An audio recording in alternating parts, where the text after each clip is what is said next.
friends, my name is cking and welcome to the Art Project Death on a Paper podcast. Um, today I thought of doing something a bit more different. Like I described to you in the very first episode of this podcast, I'm planning on like continuing on with the series that I created on YouTube. I'm planning on just like creating more content similar to that, but only in just like audio form. So like a podcast, just like imagine like the videos, the YouTube videos, and their just substance being just like in simple audio form. Like that's like the basis, like the baseline of this podcast.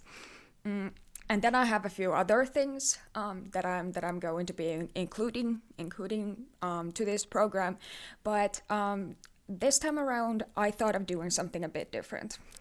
So usually when I talk about topics that are related to bullying, related to trauma, childhood trauma, and BPD, like these factors that are like something else than just like my personal experience, that are that have scientific backgrounds, that have actual real legit definitions and stuff like that. I do script those episodes because for sources and whatnot. But today I'm not doing that. I'm going on completely like off script. And the reason for that is that I wanted to tell you guys the story of how we got here, how this entire project was essentially born.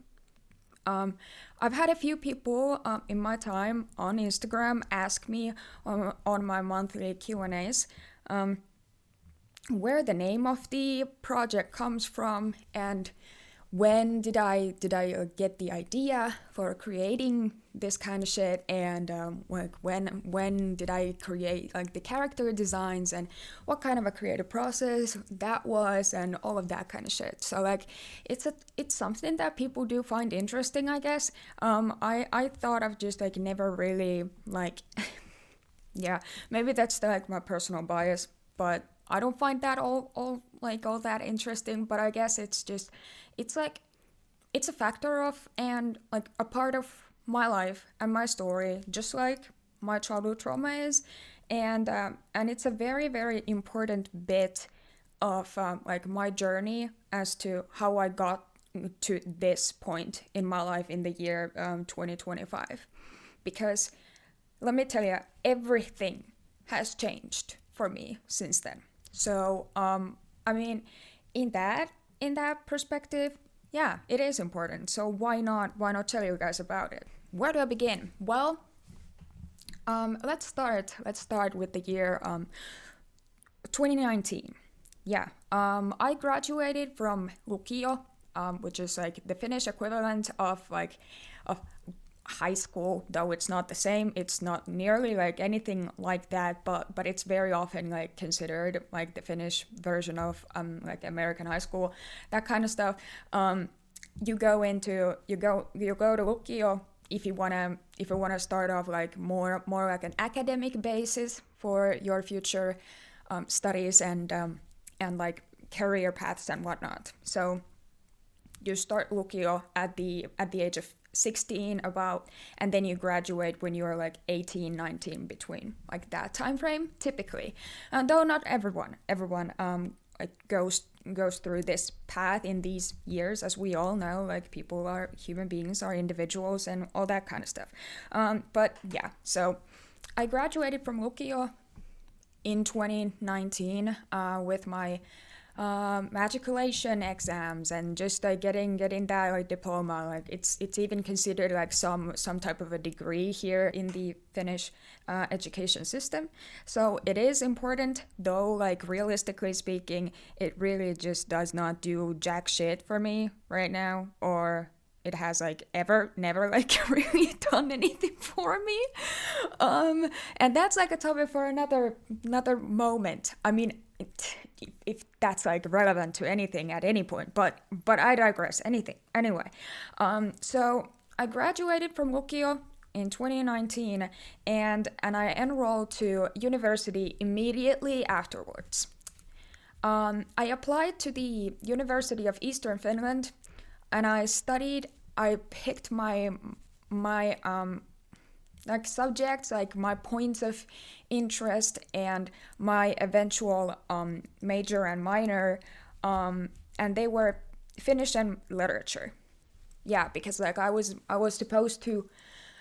Oh my god, I was supposed to be doing like something just like entirely different. Like my god, when I enrolled in university, my my goal was to actually become like some type of a literature translator. Yeah, because my second minor subject that I did pick out eventually was Swedish, and Swedish is the second official language of Finland. And I back then I fucking loved Swedish. My guys, it's crazy. Like Swedish was my muse, like literally. But then uni came in and destroyed that romance. So I mean, yeah, it's just like uni just like fucked up a lot of things for me in general. It's really not like a walk in the park type of situation. Even when you are like the gifted child and everything, you know, we all know this. Like there are so many of us out there, a former gifted child dad, and that ends up becoming like a burned out, undiagnosed autistic adult. You know, that's kind of like me. But in any case, back then I really thought that this was the path that I was going to go for. Just I was head set on. I was like, yeah, I want to do this, and I have known this since I was 12 years old. Like literally, like I remember talking about like, yeah, when I graduate from Lukio, and then I'll go to university, and then I'll go study Finnish and literature. When I was like fucking 12 years old, like no kidding, it's because I mean I've always been that type of a person. Maybe it has something to do with the fact that both of my parents are, well, Finnish and literature teachers. Bruh. I don't know. But like, yeah, I was brought up on literature and language. It was everywhere, just like everywhere in my life. I learned to read very early on, like between the ages of like 4 or 5 years old, around that time. So yeah, I lived and breathed through language and literature. So yeah, it was really something that I thought that I knew that I really really wanted to do with my life. Like I had no other options, really. I hadn't even thought about anything else because like I had known this about myself since I was 12. So what's the point? So, I enrolled in the University of Eastern Finland, and I moved in with my then partner, who was a guy. Yeah, I'm a lesbian, by the way. So that was the thing. That was a that was a thing that happened. Yeah, we had been quote unquote dating, or like trying to be like a heterosexual couple, which turned out to be a complete and utter just like a farce. It just entirely it went to shit. But yeah, we were pretending, or just like doing the heterosexual couple bit for like 3.5 years. And at the time when I did enroll to university, he was already living in that city because he was studying something completely different. But like we were like gonna be on the same campus. So I moved in with him, and we had been, you know, doing the thing, just being a couple kinda for like 1.5 years. Yeah. I was 19 and he was 20. So, yeah, that happened. Well, then we all know what happened at the beginning of the year 2020. yeah, COVID hit, and quarantine and just lockdown, and that's when everything kind of started to go to shit, because uh, studying remotely and just like working on writing and reading just like in my own apartment, without the possibility of like just like going outside and just like touching some grass, like honestly. And just like I love the university library. That was like my favorite place on the campus. But like since the entire campus was completely shut off, it was just like this was what we were supposed to be doing. And on top of that, it became very, very apparent to me during my freshman year that these studies were just absolutely just unfulfilling for me, because they required so much of my energy and effort and just mental capacity. And that was the time that I started experiencing like really, really bad symptoms of PTSD, so and depression. Just like really, just it went bad. So I really did not have like all of these resources to be putting into these studies that literally like gave me like fuck all. Cause like it's like what the fuck, guys? It's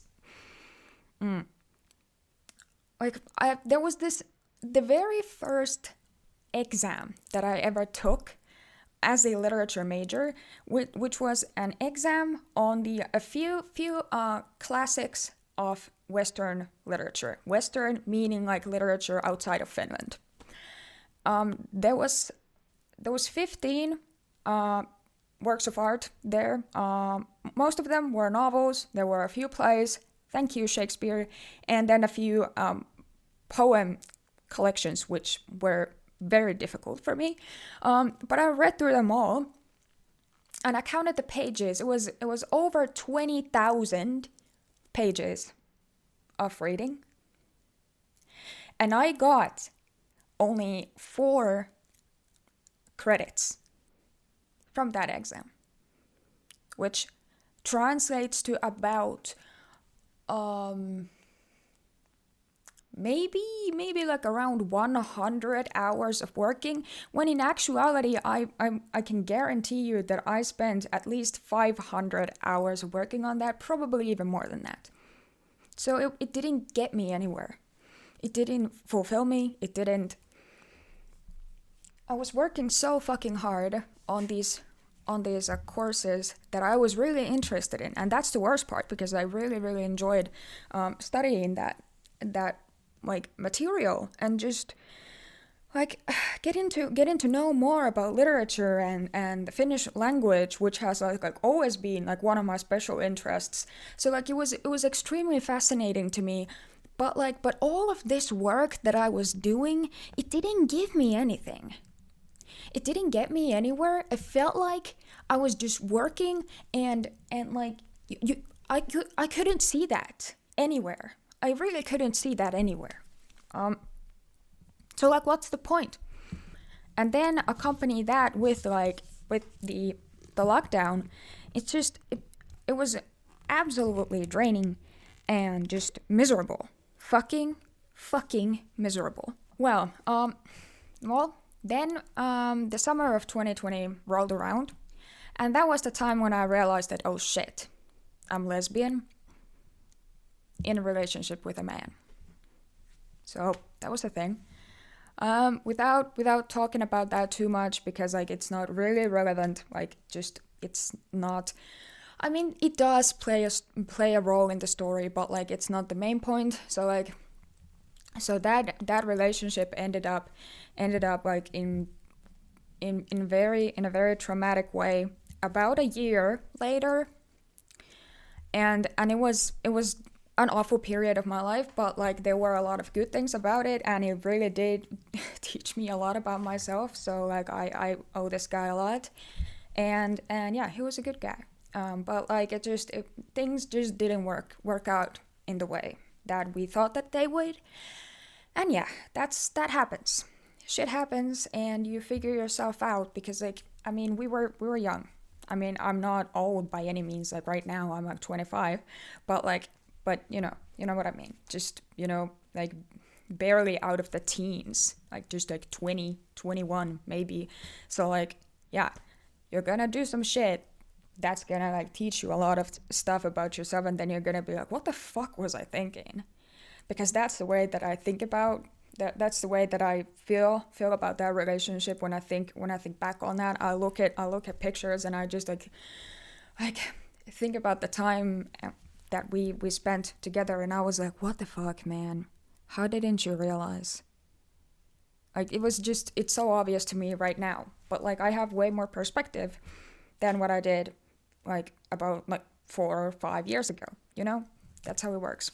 So in summer 2020, we ended up moving again. We moved to another apartment, but to our absolute shock, the lockdown in our university, it kept going for like the autumn semester, the autumn of 2020 as well. Still, no lectures or no studying at campus, none, absolutely none, and I was like shaking in my boots. Like it was just terrifying. It was one of the worst things ever. And that was the time when like I really just started noticing that in myself, that like, hey man, maybe there's something wrong with this right now. Why am I not getting anything out of this stuff that I'm studying, that I supposedly love more than life itself? Like, why is it not giving me anything? Well, I mean, I was fucking depressed, so that's like part of the reason, but it was not all of that. It was not all like, I can't blame all of that on mental health related problems. I mean, it had a lot to do with just like my lack of motivation, and just I started feeling that just sense of dread, and like that I didn't feel comfortable with that anymore. I didn't know what to do. So yeah, but like I was a sophomore in uni, and I had been accepted to the university. So I was like, okay, I'm just gonna go through this, and then we'll see what happens. And yeah, so that's how things continued on. So 2021 arrives. That year ended up being a very difficult year for me because of the traumatic breakup, but also just for studies too. Spring semester of 2021, that was when we started going back to uni campus again, and I had a few lectures here and there on the campus, and we were allowed to go to the library again, so I did a lot of that, just like going to the library and working on essays and shit, just like reading. So yeah, that's what I did. But it still didn't really get me anywhere, because again, you really don't get that much credits out of studying like subjects as languages and literature and the like culture sciences and whatever. You really don't get that much out of them, which fucking sucks, because like you're literally reading like these just like tens of thousands of fucking pages of just, not only like high quality literature, but also the history part of it, because that's an exam too. Like the history of like Western literature. What the fuck? When we were freshmen, Jesus Christ. I gave a lot of myself to these studies, because I really did love those subjects. I really did, and I don't want to paint like that kind of a picture that I didn't care. I did. I cared. I cared a bit too much. That's the truth, because I gave my absolute everything to these courses. I worked as diligently as possible. I burned myself out completely. on just studying, and the worst part of that burnout was that I burned myself out on reading. Friends, it's been 3 years, almost 3 years by now, that I suspended my university studies. And by this time, through all these 3 years, I have read 2 books. 2. And only one of them has been a novel. When you compare that to the stuff that I was reading like in uni and even in Lukio, and just, because I was a reader. Like, that was my thing.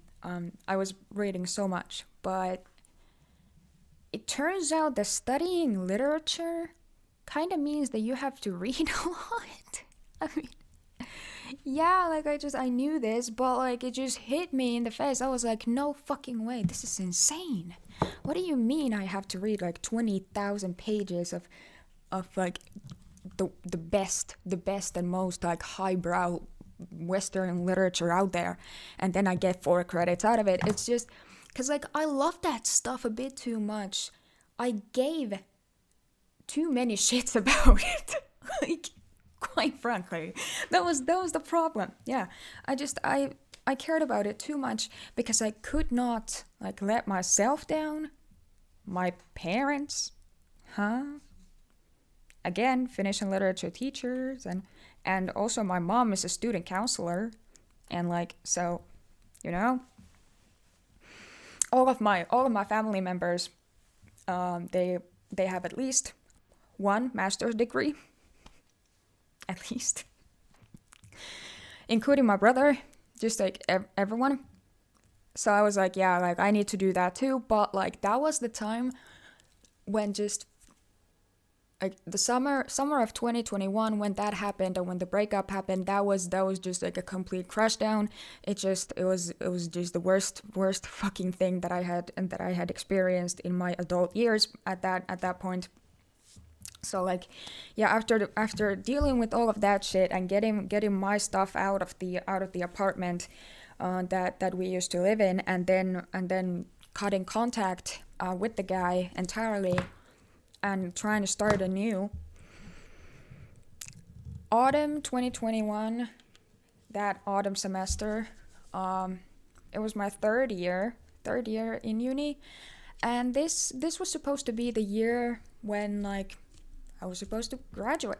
I was supposed to graduate as a candidate of humanistic sciences, I guess. Yeah. So bullshit sciences, like literary studies that are not real science. But yeah, I was supposed to get my candidate degree out. Well, because of the very unfulfilling amount of credits that you get for working on these bitch-ass courses, I wasn't quite right there. In fact, I was way behind. And there were a lot of reasons for that. One of the reasons being my just collapsing health. Because autumn 2021 was the culmination point in a lot of ways. That's when I really just started noticing that wait a second, I'm not well. I had just been, aware of the kind of stuff that had happened to me and everything. I was like, yeah, I'm depressed because of that, but that's when I started realizing that, oh my god, yeah, this is something more than that. I was just, again, the BPD symptoms started to appear around that time. So that's how I spent my autumn semester of 2021. Well, then 2022 rolls around, and that spring, that was the point of my complete collapse, quite literally. Yeah, I had beat myself to the ground, and completely overwhelmed myself with the studies that I didn't even enjoy at that point. The only thing that I really enjoyed working on was my thesis, which I did get finished, but like because I had not finished working on all of the courses, I didn't even finish the goddamn degree because I was so behind on everything, because like my health was collapsing, and just it was just, and I had gone through a lot of shit, and it was just awful. So like I finished my thesis, but like I was missing like maybe like 50 credits of like the total amount of credits that you need for that degree, which is 180. So yeah. Spring 2022 was the first time that I actually went and saw like a competent psychiatrist, because those were really fucking hard to come by in that city. Yeah. Complete medical neglect. But in any case, I had an appointment with a psychiatrist, and I was like, hey man, I'm not really feeling well. And then they were like, okay, I'm writing you a sick leave notice. And I was like, great, thanks. And then I went and I met up with my personal counselor, because like she was responsible for just like counseling and just like helping out with the thesis, and just like getting things rolling, and just finishing up the degree and everything. She was like supervising like the entire process for a lot of us in that group.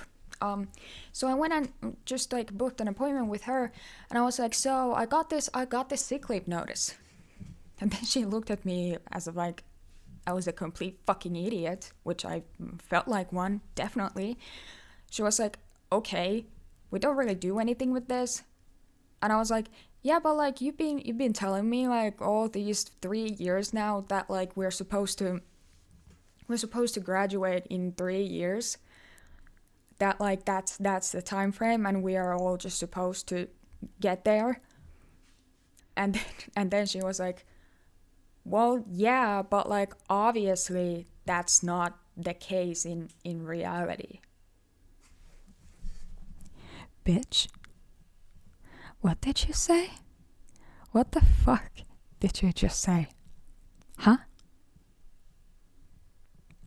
So I was livid. I was like, okay, so you've been just like feeding us complete and utter fucking bullshit all these 3 years.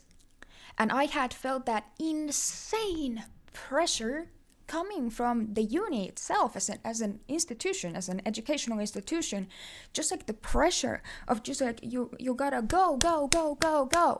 You gotta just get shit done, and just like this is the time frame, and you have no other choice. Like this is how much time you have left to finish up everything.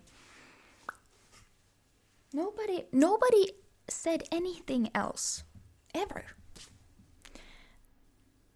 And I was at that breaking point. I was like, I can't do this anymore. And then in the university, and like my personal counselor was literally like, yeah, well, we don't really give a shit about you. Okay.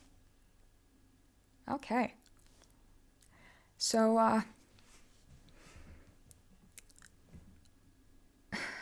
was just completely just dumbfounded. I was like, I don't know what to do now.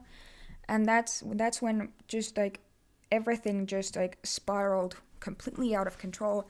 I found myself in the ER a couple of times.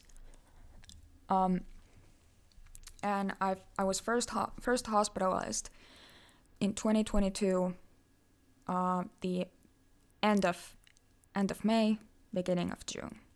Yeah, it was a short stay, only 5 days. But yeah, that's what happened, because I was so suicidal and just not feeling well. So okay, all right. Well, what now? Well, I decided that I wanted to get the fuck out of that city. Which, by the way, as like a side thing, I didn't even want to go and study in that city. Yeah, I never did. And then you guys are like, well, why the fuck did you go there, bro? And I'm like, bro, I don't know. Because this person that I thought that I loved, which I did love him, but not in the way that I thought that I did. Because he had gone there already. So I was like, well, I have no other choice, even though like I literally never even thought of moving to that city, because I had completely other plans.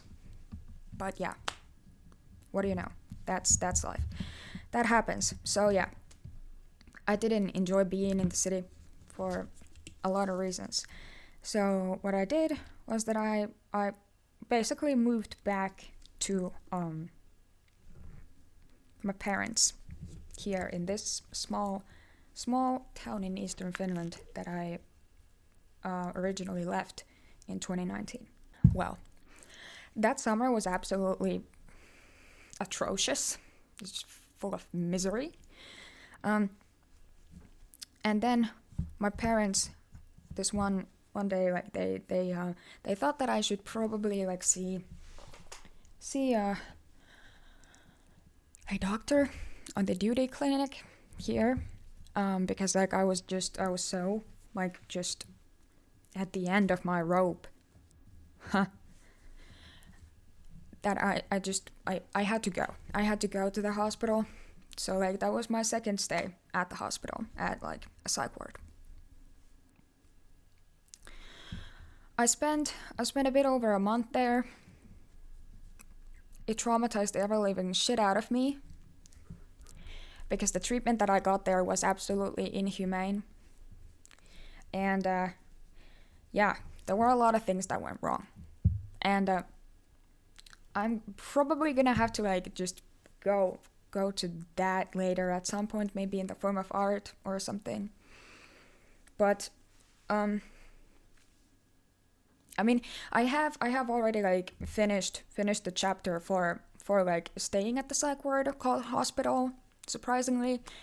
And what I wanted to do with that chapter was that I wanted to give the healthcare system the credit that they deserve, like right now, because they have helped me a lot. But like this started happening just like after I left that city. That city and that hospital was just fucked up. Just like, I don't know what the fuck is wrong with that place, but like, oh my god, just it was the worst fucking place. In so many ways. Both the city and the hospital. But this hospital stay was extremely crucial for me, because that was the first time that a psychiatrist looked at me and he was like, yeah, I think that you have borderline personality disorder. And I was like, no fucking way. Are you shitting me?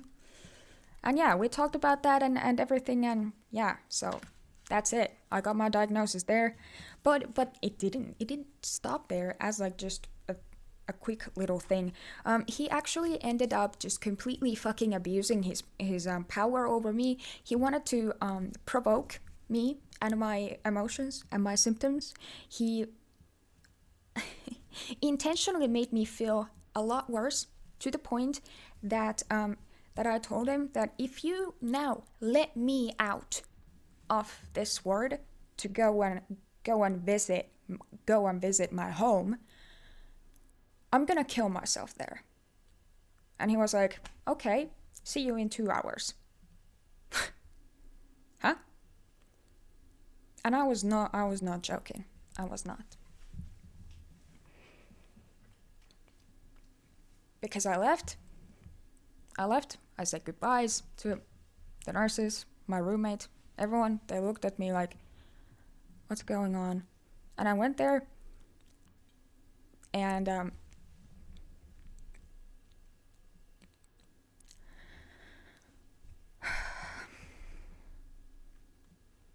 at that time, I lived together with my best friend. We lived in this some sort of like a commune apartment. Well, she happened to be at home. If she hadn't been at home at that moment, I would not be alive today. because she interrupted me. And there was nobody else there because it was summer. All of our other roommates, they were gone. They were on vacation. So nobody would have been there to save me. But because she was there, I'm still here.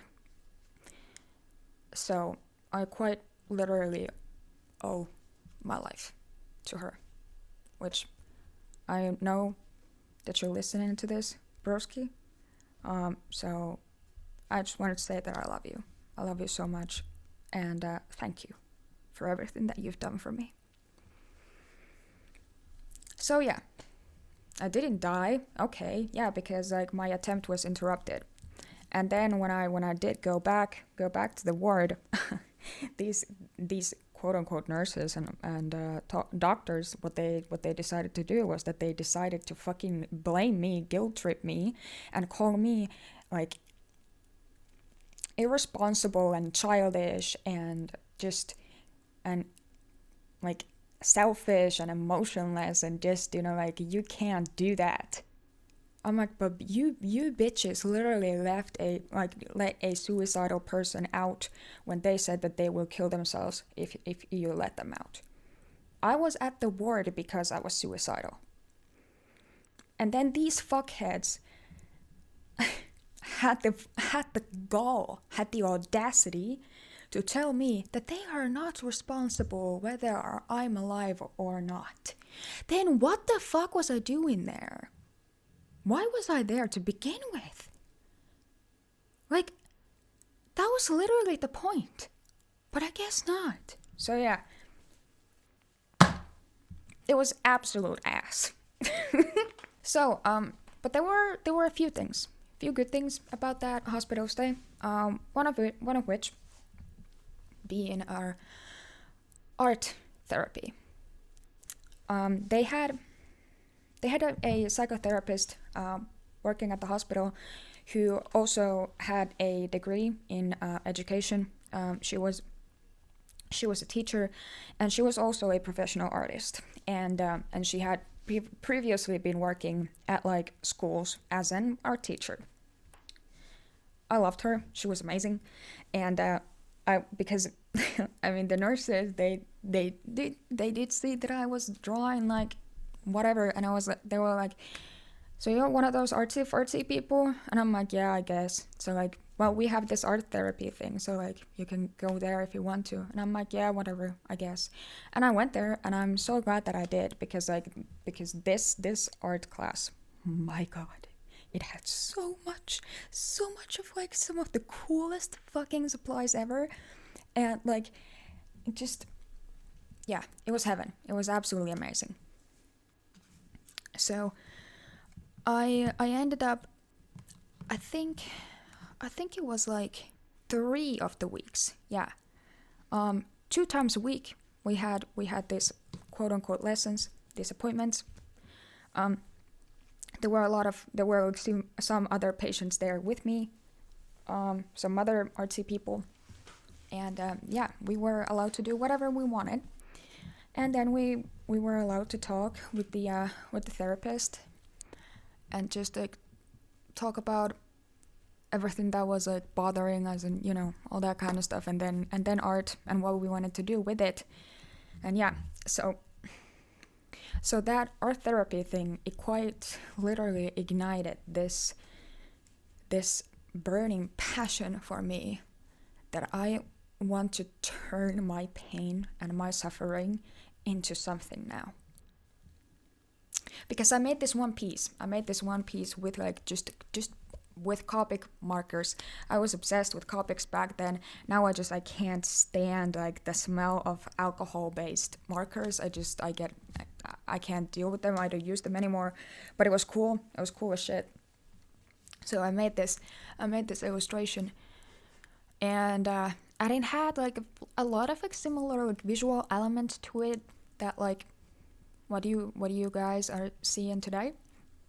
And yeah, so then I didn't leave that thought and that artistic vision like in the art class. I took it with me, and I was constantly sketching things on that miserable hospital bed, just just random sketches and illustrations of like just characters that didn't exist, and just, you know, like I feel like self inserts, and just, you know, like pictures of like me just crying, and you know, just like how I was feeling. And that's what I did. That's what I did at the ward, along with smoking a lot of cigarettes. And that happened like it stuck with me. So yeah, I'm one of those people. Sue me. Yeah, so quite literally that's what I did. I was drawing, I was smoking, and a whole lot of eating, which didn't bother me. Yeah, the hospital food there was good. I actually enjoyed it. So yeah, yeah. Well, then by the time that I was about to be discharged, a bit over a month had gone by, and then I met up with that horrible piece of shit of a doctor, and he told me that like that he thought that I was ready to go home. And I was like, okay, sure. And like everything after that was also kind of ass, but like, cause like just nothing fucking worked in that city. Like I'm telling you, it was crazy. Just nothing worked. No treatment whatsoever after being discharged from the psychiatric ward, which is like, you don't do that. You don't fucking do that. Just like leave a patient of like a former psych ward patient just to like deal with their shit on their own without any treatment. No. Completely irresponsible. But I don't know. They probably don't view it in that way because they thought that I was irresponsible, being the suicidal person that they let out to like go to their apartment and then like kill themselves. So like I don't know. Like who is the irresponsible one? Like you tell me, guys. I don't know. So yeah. That announcement of discharge came like a bit out of nowhere, honestly, and I was not like prepared for that. So then I was like, okay, like I guess I'm gonna have to like pack up my things now. And I packed up my things, just like gathered all of my clothes and everything, and there was a lot of stuff that my parents had like brought me, and then my best friend had brought me a lot of clothes, and just like all of this shit. I gathered it up, and like my roommate had also been discharged, I think. Yeah. No, she was actually at home. Yeah, she was on vacation when I left. So the room was empty, and I remember turning around, looking at the window, looking at the hospital bed that had been my home for the past almost 5 weeks. And then something came to my mind. I picked up my phone, opened my notes app, and I wrote something in the app. Death on a paper.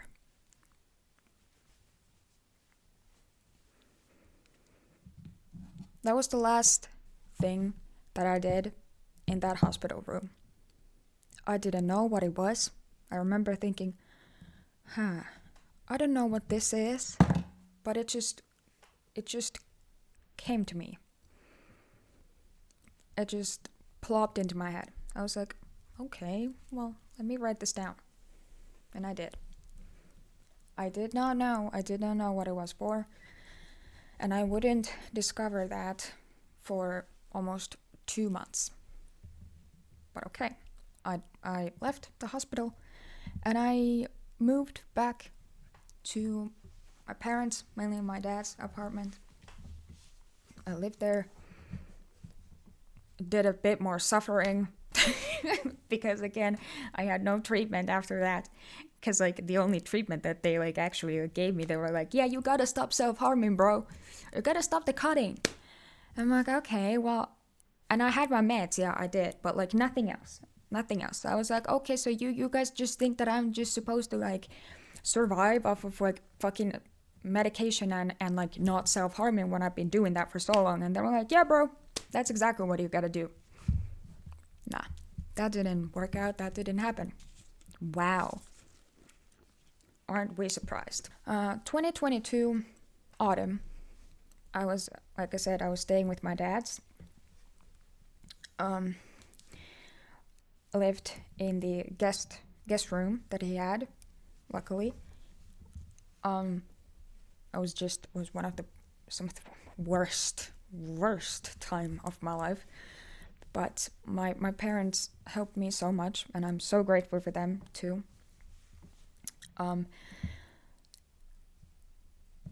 But I did get back to drawing. I did.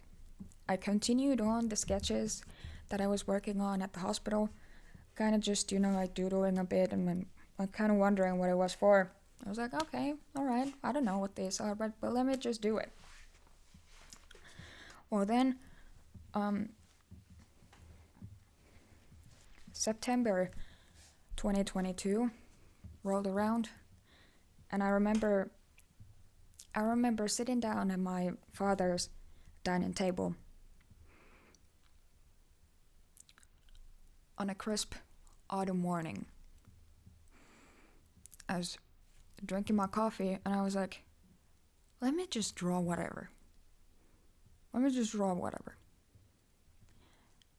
And that's when this girl with cat ears and a tail, with a black t-shirt and a pink skirt, appeared on my paper. I was like, okay, all right. I don't know what this is. I colored that character in. I was like, okay, this is a nice color scheme. All right. I didn't know what it was. So, yeah, for some reason that I still do not know why I did that, I just absentmindedly I wrote down my old ass nick that I had used for over a decade online. I just wrote it down next to this character with a dot at the end. And I was like,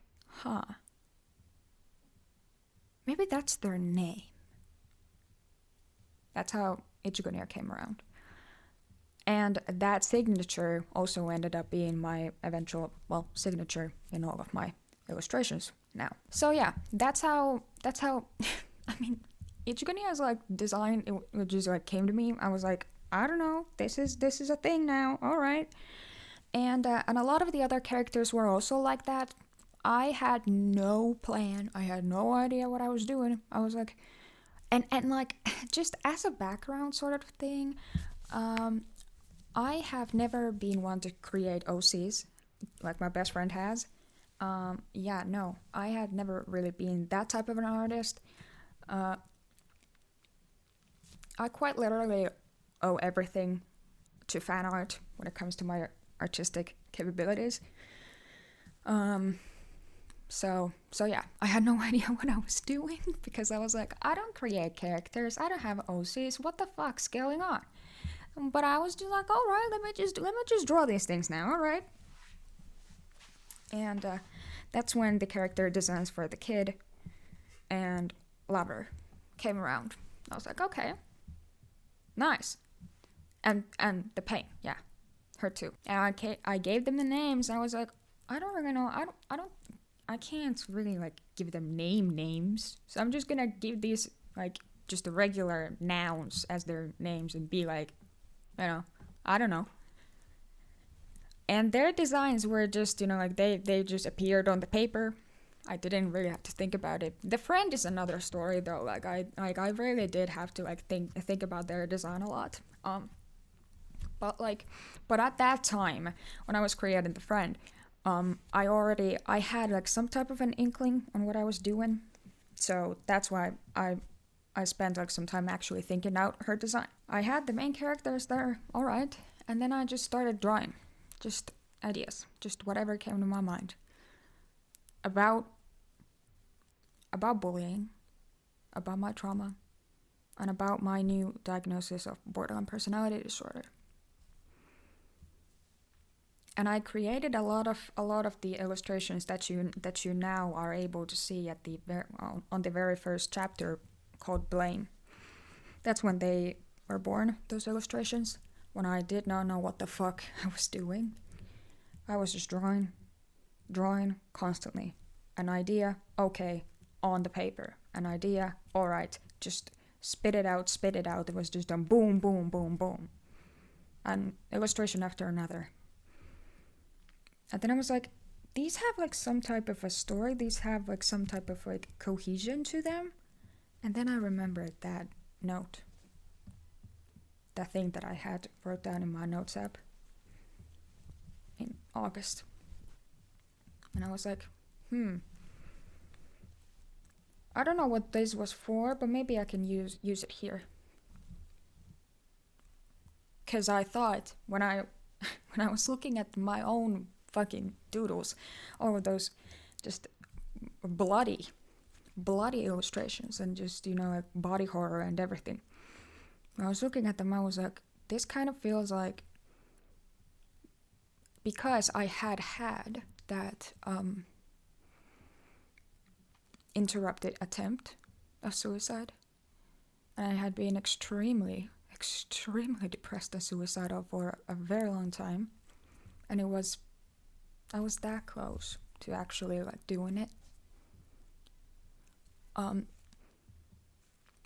So I thought about it a bit, and I looked at the illustrations that I had created, and I was like, this kind of feels like I'm putting that death that I thought that I would experience this year, that I am putting that death on this piece of paper.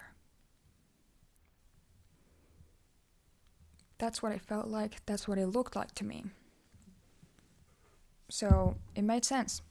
The name made sense to me in that moment, and that's how I decided that we're gonna roll with this.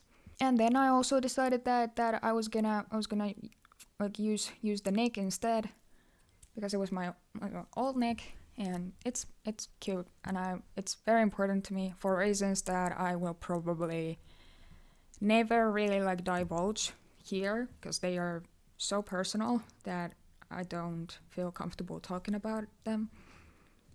But yeah, it's important to me. So I was like, all right, let's bring this back. And I also felt kind of that I felt the need to hide a bit, I felt the need to hide around, just like put myself out there, but not in an obvious way. Just a bit of myself, just my art. So yeah, like an artist persona type of situation. So around that time, that same time frame, it's October 2022 right now. That's when I created the blog, the original blog called Trauma Doesn't Make You Stronger. The name, it was something that I had always been thinking about, and it just annoyed the shit out of me. And when everybody said that, well, your trauma just made you stronger, right? I was like, no, my trauma fucking destroyed my life. It destroyed everything that I had. It destroyed my original dreams and hopes, plans, profession, career. It took away my passion of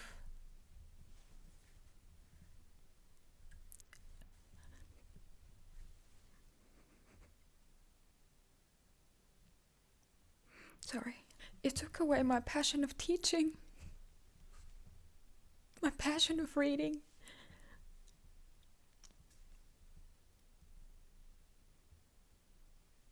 It took away my academic capabilities, all of that potential that I once had, that everyone had been talking about for years. It took away my personality, my identity. It took away my health, both physical and mental.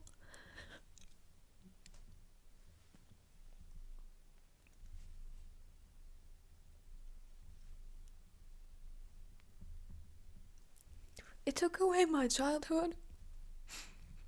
So no, trauma doesn't make you stronger. It can just tear you apart completely. And that's what happened to me. And that's why the name of the blog is what it is. Oh, excuse me. Fucking hell.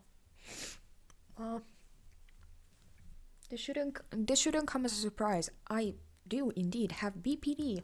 So yeah, cool. Just crying. Alright. So yeah, around that time I was slowly working on the blog as well, just like figuring things out and just like going a bit like I don't know, I wanna just write about whatever.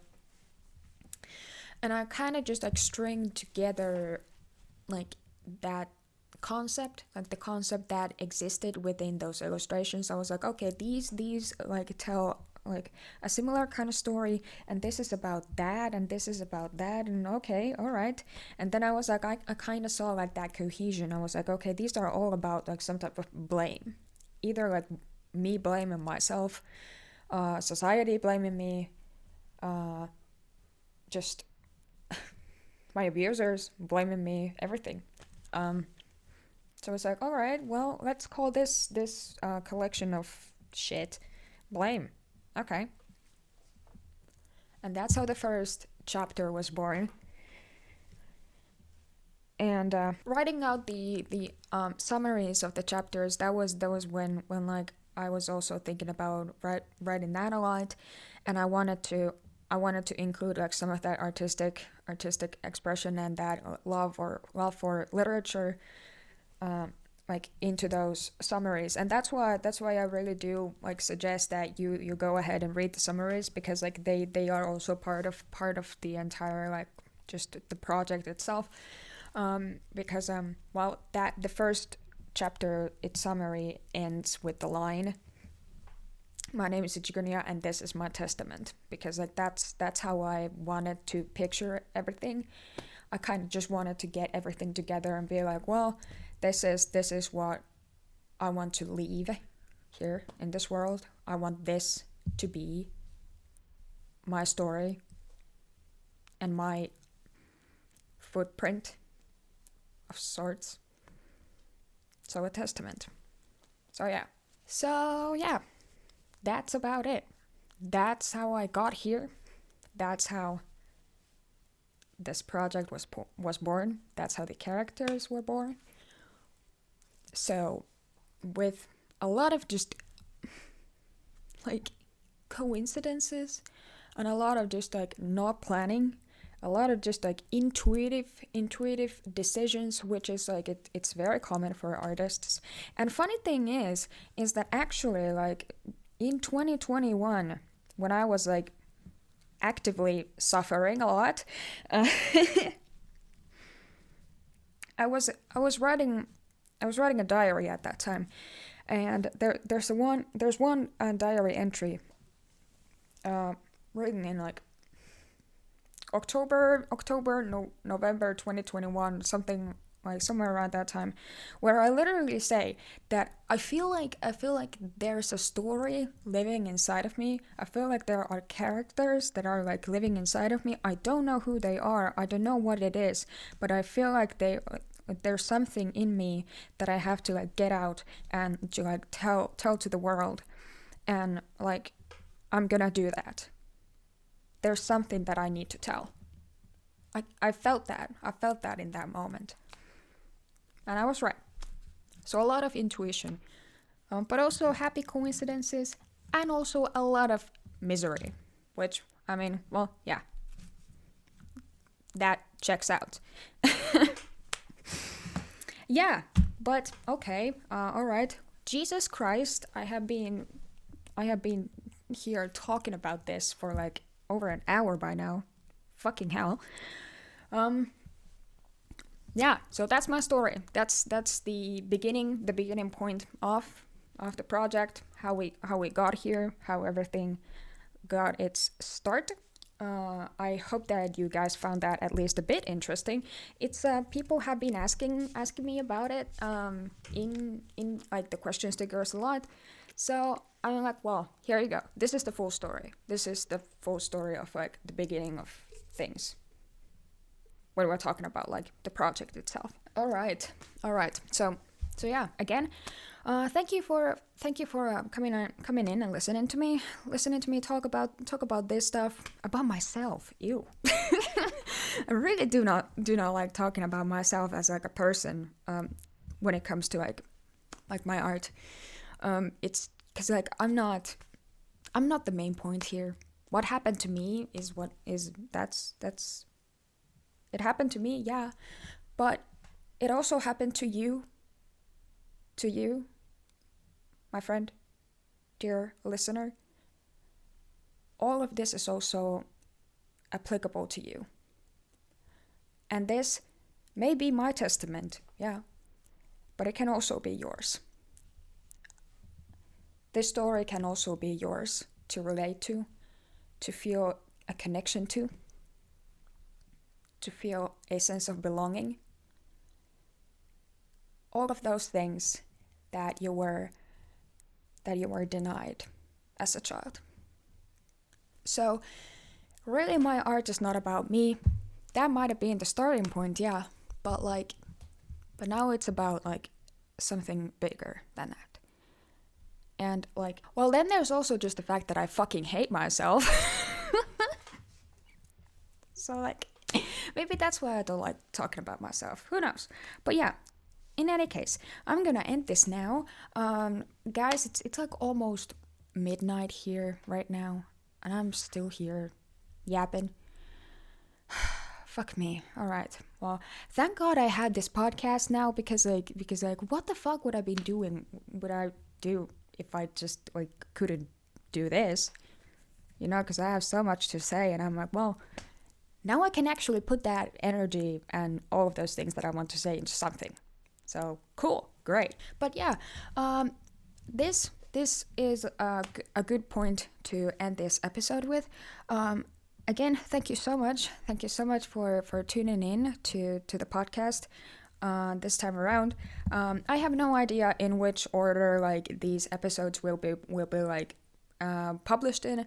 But yeah, whatever episode may come next time, I hope that you will be there with me to talk about things and yeah, because I love having you here, truly.